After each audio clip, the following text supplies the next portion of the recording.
자, 안녕하십니까. 7월 온라인 수업 시작하도록 하겠습니다. 역사 2에 우리가 이제 조선에 대해서 했죠. 우리가 저번까지 조선의 건국 1, 2를 했는데 어떤 반들은 조선의 건국 2를 아직 안 한 반들이 있을 거예요. 1까지만 했던 반들이 있을 겁니다. 그 1까지만 했던 반들 요 다음은 2를 온라인 수업에 넣고 그 다음에 이제 요게 이제 진행됩니다. 그래서 여러분들이 지금 이제 조선의 건국과 관련해서 1, 2를 이제 모두 배웠고요. 우리가 성종 때까지 어떻게 이제 쭉 전개된 것들을 배웠습니다. 그럼 조선의 중앙정치기구는 어떤 것들이 있었고 그 역할은 뭔지 그 부분을 우리가 한번 알아보도록 하겠습니다. 조선의 중앙정치기구의 핵심은 의정부와 육조가 있습니다. 의정부와 육조가 있어요. 의정부는 뭔가 하면 우리가 그런 말 많이 들어봤잖아요. 영의정, 좌의정, 의정. 의정들이 모여있는 부서가 의정부입니다. 물론 그 의정 3명 말고 삼정승이라고 부르잖아요. 그 의정 3명 말고 그걸 보조하는 또 다른 관리들도 있지만 핵심적인 게 영의정, 좌의정, 의정이 모이는 것이 의정부입니다. 이 의정부는 최고 통치기구 역할을 했고요. 중요한 정책을 결정하는 역할을 합니다. 의정부에서. 그래서 의정부에서 중요한 정책을 의논해서 결정, 물론 왕과 이제 의논하고 이런 게 필요하겠죠. 왕이 최종적으로 결정하겠지만 핵심적인 결정들이 의정부에서 주로 했고, 여기에서 중요한 정책을 결정하면 이 정책을 실행하는 것이 바로 육조입니다. 그래서 행정 실무를 담당한 것이 바로 육조다라고 볼 수 있습니다. 행정 실무를 담당했고요. 그래서 정책을 집행하는 곳이다 라고 생각하면 되겠고요. 육조라고 하는 이름에서 알 수 있듯이 6개의 조가 있다는 것이거든요. 그 6개의 조는 이조, 호조, 예조, 병조, 형조, 공조가 있어요. 2호, 예병, 형공이라고 부릅니다. 각각 하는 일이 다른데요. 2조는 주로 관리들의 인사권을 가지고 있습니다. 관리들을 어떤 자리에 누구를 배치하고 어떤 누구를 승진시키고 뭐 이런 것들 상당히 뭐 중요한 부서다 보니까 끝발이 있는 부서죠. 호조는 나라 돈을 감당하는 겁니다. 그래서 세금을 거두고 그걸로 돈을 출납을 하고 하는 요 중요한 역할을 하는 것이 호조였고요. 예조 같은 경우에는 지금으로 따지면 교육부와 외교부를 합친 거라고 보면 되는데 교육 부분 그리고 외교 부분 이런 것들 담당하는 것이 예조였고요. 병조는 여러분 잘 아는 국방부와 같은 역할입니다. 나라의 군사, 국방 문제를 다룬 것이 병조. 그리고 형조는 주로 이제 형벌, 그러니까 뭐 법 질서 뭐 이런 것들을 다룬 게 형조라고 보면 됩니다. 그리고 공조는 나라의 중요한 큰 공사 이런 것을 담당했던 게 공조라고 볼 수 있는데요. 이 2조와 호조, 이 6조의 가장 높은 벼슬자리에 있는 사람을 우리가 판서라고 부르죠. 6조 판서, 2조 판서, 호조 판서, 예조 판서, 판서라고 부릅니다. 지금으로 치면 장관이 되겠죠, 그죠? 이런 6조가 있었고요. 이런 6조 말고도 또 다른 부서가 있는데 먼저 사관원이라는 부서예요. 우리 책에 보면 사관원이 어떤 부서냐고 되어 있는가 하면 왕이 바른 정치를 하도록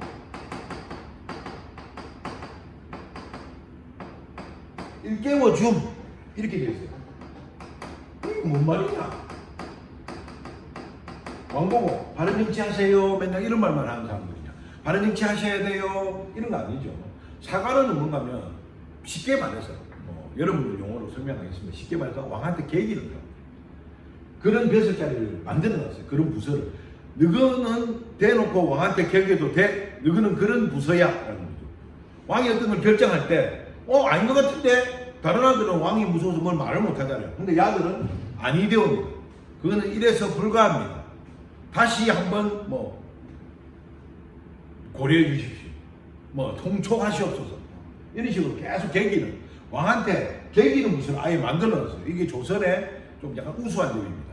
조선은 국왕 중심의 나라이긴 하지만 왕이 절대적인 권력을 행사할 수 없도록 왕권을 견제할 수 있는 이런 기구들을 따로 두었다는 겁니다.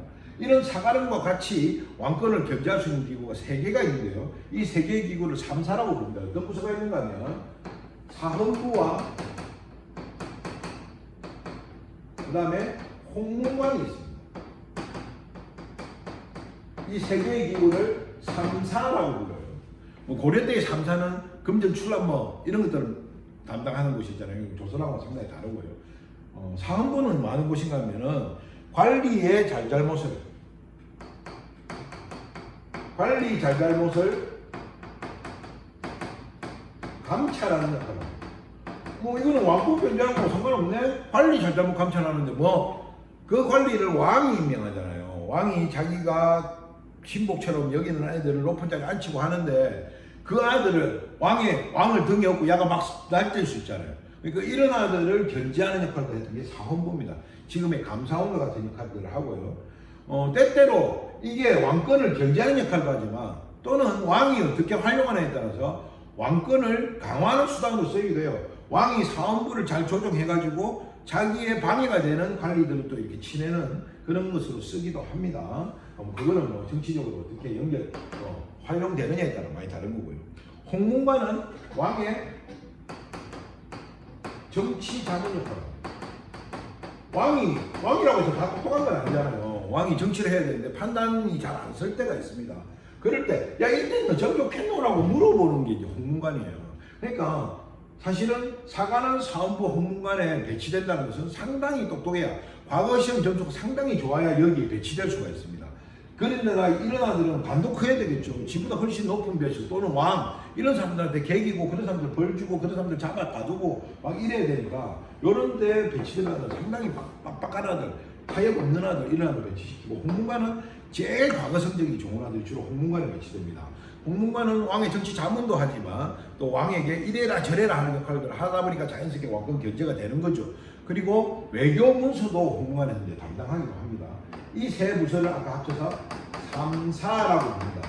라고 이야기를 했었죠. 자, 그러면 왕권을 견제하는 기구만 있느냐? 그런 건 아닙니다.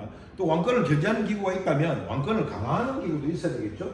그래서 왕권 강화 기구로 어떤 부서가 있었는가 하면 바로 승정원이라는 부서가 있습니다. 승정원은 지금의 청와대 비서실과 같은 역할을 하는데요. 왕의 비서기관입니다. 왕명을 전달하고 왕에게 전달할 것이 있으면 승정원을 통해서 전달, 왕한테 전달. 또 왕이 명령 내리면 승정원을 통해서 그 명령이 밑에 내려가는 이런 모습을 보여주는데요. 승정원에서 근무하는 사람들을 승지라고 부릅니다. 그리고 이 승지 중에 제일 높은 사람이 도승지죠. 그래서 왕이 항상 도승지를 찾는 경우가 많이 있습니다. 사극에 보면. 자, 그 다음에 또 왕권을 강화하는 기구로 의금부가 있어요. 의금부는 어떤 역할을 하는가 하면 우리 그거 책에 보면은 나라의 큰 범죄를 다스린다라고 이렇게 되어 있습니다. 나라의 큰 범죄, 그럼 도대체 나라의 큰 범죄가 뭐냐? 주로 영모죄입니다. 영모죄 또는 강상죄. 영모죄는 왕에게 반란을 일으키는 이런 것들이 영모죄죠. 그리고 강상죄는 뭔가 하면 조선은 성리학을 중심으로 만들어진다는 거예요. 성리학의 기본 시스템에 따라서 운영되는 나라다 보니까 성리학은 계급을 상당히 중요해요. 하게 생각해요.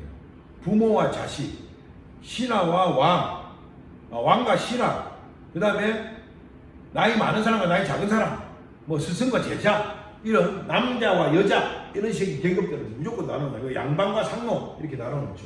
근데 이 계급이 미치나가 위의 알을 갈구거나 업신여기면 안 된다. 이게 강상죄입니다. 그래서 이 강상죄라든지 영모죄를 다스리는 게 의금부인데, 왕은 자기의 왕권이 위협이 될 때 이런 영모죄들을 적절히 활용해가지고 자기의 반대 세력들을 또 이렇게 제어하기도 했죠. 그래서 이 의금부와 승정원은 왕권을 강화하기 위한 그런 역할을 하는 기구였다라고 볼 수 있습니다. 3사는 아까 말했듯이 왕권을 견제하는 역할을 하는 그런 기구다라고 볼 수 있는 것이죠. 자, 이런 기구 말고도 춘추관이라는 기구가 있습니다. 조선이라는 나라의 우수한 점을 하나를 들면 바로 조선 왕조실록이라는 것을 만들었다는 거예요. 왕이 통치를 하던 기록들을 싹 다 적어놔요. 그걸 전부 다 역사책으로 만듭니다. 그게 조선 왕조실록입니다. 전 세계에서 그 어떤 왕조도 600년간의 이런 정치 기록들을 남긴 왕조들은 없습니다. 조선은 그것을 해냈다는 거죠. 그거를 전문적으로 다루는 게 바로 춘추관이에요. 얘들은 왕에 대해서도 비판도 뭐 대놓고 하는 건 아니지만 글로써 왕에 대한 비판도 적고요. 신하나 어떤 대감, 아주 높은 대감의 비판들도 많이 적습니다. 그리고 이들이 적은 게 소신 있게 적도록 하기 위해서 이거를 열람하지 못하게 해서 당대왕은 내에 대해서 뭐라 적었는지 궁금하잖아요. 야 갖고 와서 보자 이런 게 안 돼요. 그래서 실록은 당대왕은 열람 못합니다. 그 다음에 왕이나 그 앞에 적은 것을 볼 수 있는 것이죠. 그래서 이 춘추관에서 역사를 편찬합니다. 우리가 사극 보면 뭐 한 번씩 보면 그 왕이나 이런 옆에서 연락이 뭐 아무 말도 안 하고 그냥 연락이 적고만 있는 사람들이 있어요. 그런 사람들이 바로 이 춘추관의 사관들이다라고 보면 됩니다. 그리고 이거는 중앙통치기구는 한데 한성부라는 기구가 있습니다. 한성부는 사실은 수도 서울의 행정을 담당하는 거죠. 수도 서울 말고 다른 지역의 행정은 지방이니까 중앙통치기구가 아니고, 이거는 한성부는 행정구역을 담당하는 기구긴 하지만 중앙에 있다 보니까 중앙통치기구의 역할들을 하게 됩니다. 그래서 서울의 행정을 담당했고요. 이 한성부에서 제일 높은 사람을 한성부 판윤, 그래서 요 육조 판서하고 거의 비슷한 급이라고 보면 됩니다. 그래서 요 보면은 의정부에서 제일 높은 사람은 영의정도 있죠. 육조는 각 판서가 있었고요. 사관원에서 제일 높은 사람은 대사관이라고 부르고요. 사원부에서 제일 높은 사람은 대사헌, 홍문관에서 제일 높은 사람은 대제학 이렇게 부르고, 승정원에서 제일 높은 사람은 도성지, 의금부에서 제일 높은 사람은 금부도사, 의금부도사죠. 금부도사. 그다음에 춘추관에서 제일 높은 사람은 춘추관 뭐더라? 생각이 안 나네요. 한성부는 판윤 뭐 이렇게 됩니다. 어쨌든 이렇게 중앙정치기구가 있다는 거죠. 그 다음에 활동 2를 한번 보겠습니다. 활동 2는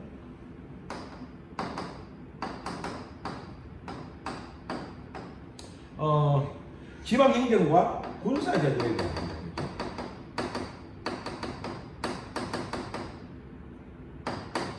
한번 살펴보겠습니다.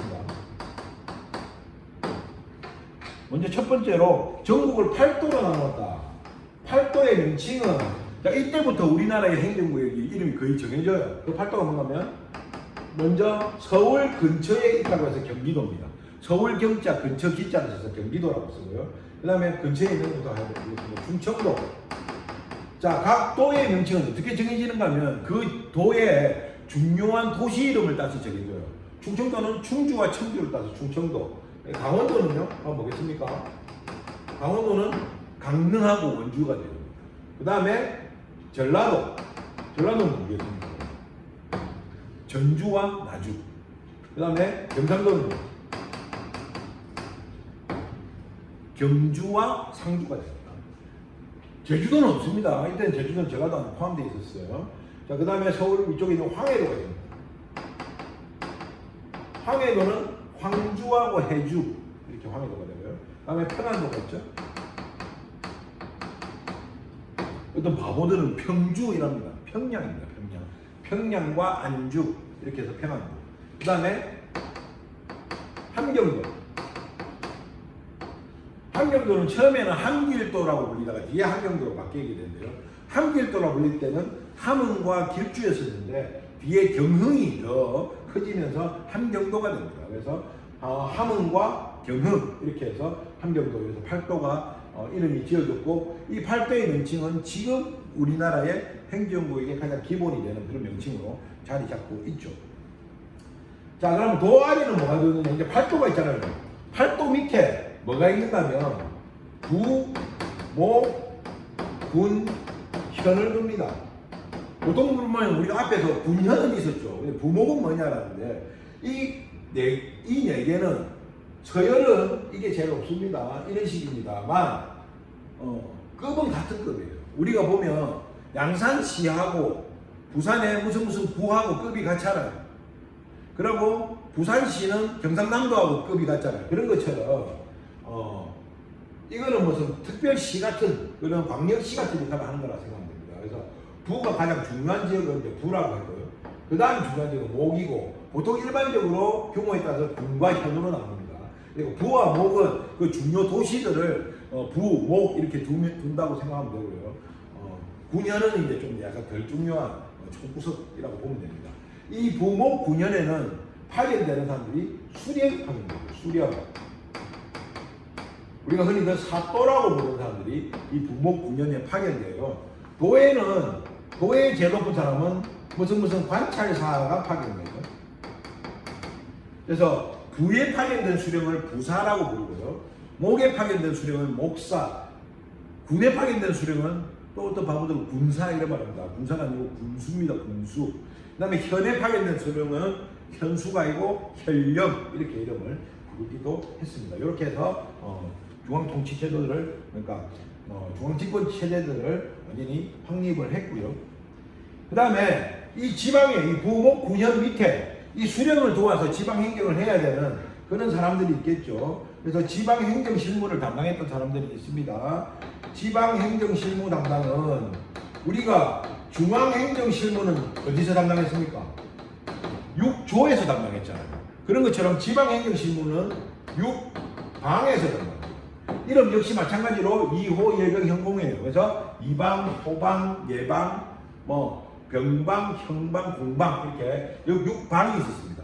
이 6방은 누가 하는가 하면 그 지역에 있는 그 고을에 있는 주민계급 사람들이 이제 6방을 주로 한다. 우리가 이런 사람들을 향리라고 부르죠. 향리.